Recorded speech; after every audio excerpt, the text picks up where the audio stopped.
भारत भूमि वीरों की जननी।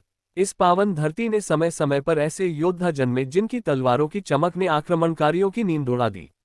आज हम सुनने जा रहे हैं एक ऐसे राजा की कथा जिसकी शौर्यगाथा सदियों बाद भी रोमांच पैदा कर देती है। एक ऐसा वीर जो अपनी आन बान शान के लिए अंतिम सांस तक लड़ा। महान सम्राट महाराज पृथ्वीराज चौहान की अमर गाथा। योजक चिन्ह योजक चिन्ह योजक चिन्ह। एक जन्म और भविष्यवाणी। साल 1166 ईस्वी राजस्थान की धूल भरी धरती पर अजमेर के किले में एक बालक का जन्म हुआ। कहा जाता है कि जन्म के समय ही राजमहल के आचार्यों ने घोषणा की, ये बालक साधारण नहीं, यह महान योद्धा बनेगा, दुश्मनों के दिलों में दहशत भरेगा, परंतु इसका अंत धोखे से होगा। यह बालक था पृथ्वीराज चौहान, चौहान वंश का राजकुमार। योजक चिन्ह योजक चिन्ह योजक चिन्ह। 2 अद्भुत प्रतिभा वाला बालक। पृथ्वीराज बचपन से ही असाधारण था। 8 वर्ष की उम्र में उसने घुड़सवारी सीख ली। 9 वर्ष में धनुर्विद्या में महारत हासिल कर ली। 10 वर्ष में एक क्रूर शेर का सामना कर उसे मार गिराया और केवल 13 वर्ष की उम्र में वह अजमेर का राजा बन गया। उसकी बहादुरी की कहानियां दूर दूर तक फैलने लगीं। लोग उसे धरती का शेर, राजपुताना का सूर्य कहकर पुकारने लगे। योजक चिन्ह योजक चिन्ह योजक चिन्ह। 3 दिल्ली के सिंहासन का स्वामी। 15 वर्ष की उम्र में पृथ्वीराज ने अपने प्रतिद्वंदी राजा को युद्ध में पराजित कर दिल्ली का राजसिंहासन भी प्राप्त कर लिया। अब वह दिल्ली और अजमेर दोनों का महाराजा था। चारों दिशाओं में चौहान वंश का परचम लहराने लगा। हिंदुस्तान में ये युग पृथ्वीराज का युग कहलाने लगा। योजक चिन्ह योजक चिन्ह योजक चिन्ह। 4 प्रजा हितैषी और न्यायप्रिय राजा। पृथ्वीराज न केवल युद्धकला में माहिर थे बल्कि शासन में भी अद्वितीय थे। प्रजा की सुरक्षा, न्याय की व्यवस्था, कला और संस्कृति का विकास, कवियों और वीरों का सम्मान। उनके राज्य में हर व्यक्ति खुद को सुरक्षित, सम्मानित और खुश महसूस करता था।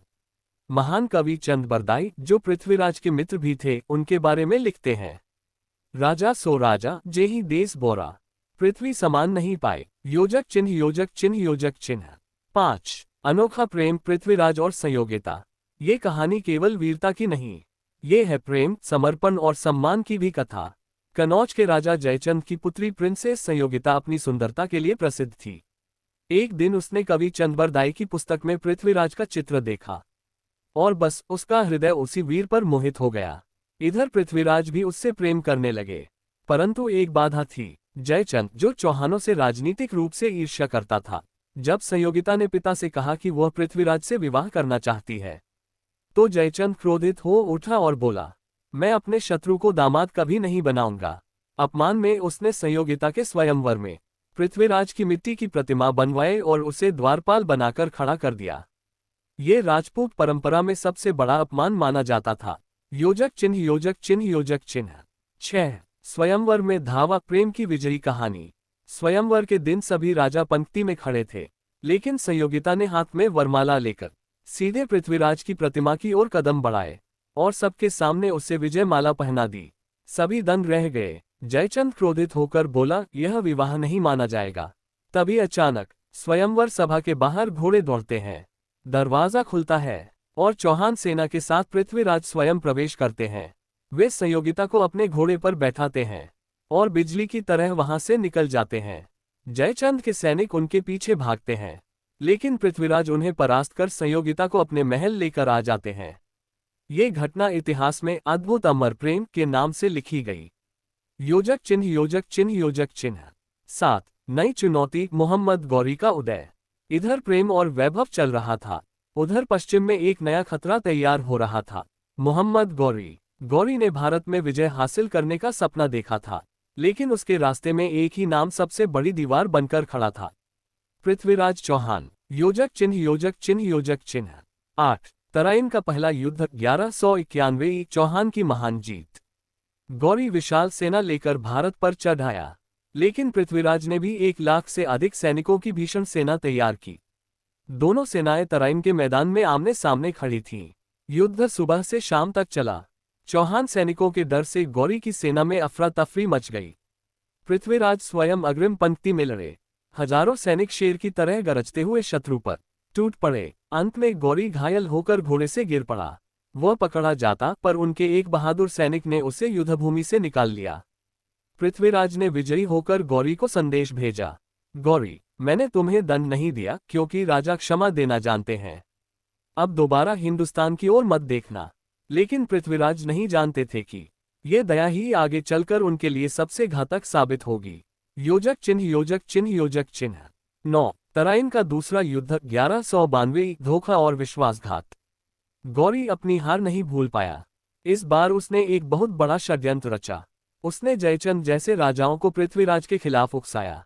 अचानक रात में हमला किया। चौहान सेना तैयार नहीं थी और इससे भी दुखद अपने ही लोगों में कुछ ने विश्वासघात किया। विश्वासघात के कारण राजपूत वीर हिम्मत से लड़े, लेकिन जब पीठ में कोई वार कर दे तो सबसे महान योद्धा भी कमजोर पड़ जाता है। पृथ्वीराज बंदी बना लिए गए। महाराणा पृथ्वीराज के राज्य से लेकर सिंहासन तक सब कुछ छीन लिया गया। लेकिन वह नहीं जानते थे कि अब इतिहास एक नया, अंतिम और भयानक अध्याय लिखने वाला है। योजक चिन्ह योजक चिन्ह योजक चिन्ह 10 दंडाभिषेक आंखें फोड़ने का क्रूर आदेश। गौरी ने पृथ्वीराज को अपने दरबार में जंजीरों से बांधकर पेश किया और बोला, अब देखता हूं तुम्हारी आंखों में वही वीरता बची है या नहीं।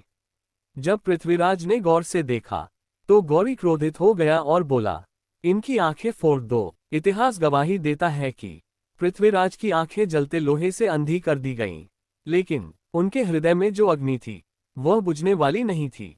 योजक चिन्ह योजक चिन्ह योजक चिन्ह 11 अंतिम षड्यंत्र पृथ्वी का प्रतिशोध। जब चंद्रबरदाई को ये खबर मिली वह तुरंत गुप्त रूप से गौरी के पास पहुंचे और बोले, महाराज पृथ्वीराज शत्रु पर तीर बरसाने में अद्वितीय हैं। अब वे देख नहीं सकते, परंतु उनकी ध्वनि पहचानने की कला अद्वितीय है। आप उनकी इस विद्या का प्रदर्शन देखेंगे। गौरी अहंकार में हंस पड़ा और बोला, हाँ, मैं ये तमाशा देखना चाहता हूँ। गौरी ने पृथ्वीराज को तीर कमान हाथ में दिया। चारों तरफ ढोल बजने लगे, पर चंद्रबरदाई जानते थे कि क्या करना है। वे पृथ्वीराज के कान के पास जाकर फुसफुसाए, राजन 24 गज और 24 पग तुम्हारा शत्रु बैठा है। यानी गौरी ठीक 24 गज दूर अपने सिंहासन पर बैठा था। पृथ्वीराज ने अपने धनुष को तनकर खींचा। उसका मुड़ना हवा को भी थाम देता है और एक क्षण में तीर आकाश चीरता हुआ उड़ता है और सीधा गौरी के सीने में जा लगता है। गौरी वहीं सिंहासन पर ढेर हो गया। योजक चिन्ह योजक चिन्ह योजक चिन्ह 12 अमर बलिदान। कुछ इतिहासकार कहते हैं कि इसके तुरंत बाद चौहान वीरों ने पृथ्वीराज और चंद्रबरदाई दोनों अपनी तलवार में प्राण त्याग दिए, क्योंकि राजपूत मानते थे राजा के बिना जीवन व्यर्थ है। दूसरे लेखकों के अनुसार दोनों युद्ध करते हुए मारे गए, पर अंत कुछ भी हो, इतिहास ये मानता है कि पृथ्वीराज ने अपनी अंतिम सांस भी सम्मान, शौर्य और प्रतिशोध के साथ ली। योजक चिन्ह योजक चिन्ह योजक चिन्ह 13 पृथ्वीराज की विरासत आज भी अमर। पृथ्वीराज चौहान केवल राजा नहीं थे, वे थे वीरता का प्रतीक, न्याय का स्तंभ, प्रेम का सच्चा स्वरूप और भारत की आन बान शान। उनकी कहानियां आज भी राजस्थानी लोकगीतों में गूंजती हैं। बच्चे बच्चे के दिल में पृथ्वीराज जिंदाबाद की आवाज गूंजती है। उन्होंने हमें सिखाया, राजपूत कभी हारता नहीं, या तो जीतता है या वीरगति पाता है। योजक चिन्ह योजक चिन्ह। अगर आपको भारत के महान वीरों की इस ऐतिहासिक गाथा को सुनकर गर्व महसूस हुआ तो वीडियो को लाइक और शेयर जरूर करें और हमें बताएं अगली कहानी किस महापुरुष की सुनना चाहेंगे।